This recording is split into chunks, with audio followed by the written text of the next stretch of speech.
Hello friends, welcome to try programming. நம்ம இப்போ எங்கே போகிறோம்னா, கடலூரில் இருக்க ஹெச்இபிஎல்ன்ற ஒரு சாஃப்ட்வேர் கம்பெனிக்கு தான் இன்டர்வியூ கொடுக்க போயிருக்கிறோம். ரோல் பார்த்தோன்னா junior java developer. And company reach ஆகிட்டோம் கைஸ். கம்பெனியோட இன்ஃப்ராஸ்ட்ரக்சர்லாம் ரொம்ப நீட் அண்ட் க்ளீனாக இருந்துச்சு. இது வந்து ஒரு ப்ராடக்ட் பேஸ்ட் கம்பெனி தான். தென் ரோல் வந்து junior java developer. And interview முடிச்சுன்னு போகிறப்போ மழை பெய்கிற மாதிரி இருந்துச்சு. அந்த கிளைமேட்டும் பார்க்க ரொம்ப அழகாக இருந்துச்சு. இன்டர்வியூவில் என்ன கேட்டிருந்தாங்கன்னா, just core java, MySQL, HTML, CSS இதுலேருந்து தான் கொஷின் கேட்டிருந்தாங்க. கோர் ஜாவாவில் ரொம்ப டீப்பாக கேட்டிருந்தாங்க.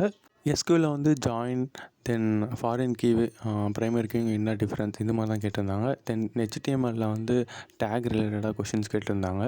கடலூர் மாதிரியே சென்னை இல்லாமல் நிறைய டிஸ்ட்ரிக்ஸில் வந்து ஐடி கம்பெனிஸ் இருக்குது. ஸோ அந்த மாதிரி இருக்கிற கம்பெனிஸும் நீங்கள் ட்ரை பண்ணுங்கள். தென் இது மாதிரி ஜாப் அப்டேட்ஸ் அண்டு இன்டர்வியூ எக்ஸ்பீரியன்ஸ்லாம் வேணும்னா ட்ரை ப்ரோக்ராம் சேனலை சப்ஸ்கிரைப் பண்ணிக்கோங்க. அண்ட் நம்ம டிஸ்கிரிப்ஷனில் இருக்கிற குரூப்லேயும் ஆட் ஆகிக்கோங்க. அங்கேயும் நான் ரெகுலராக ஜாப் அப்டேட்ஸ் போஸ்ட் பண்ணுறேன். Thank you so much. பை.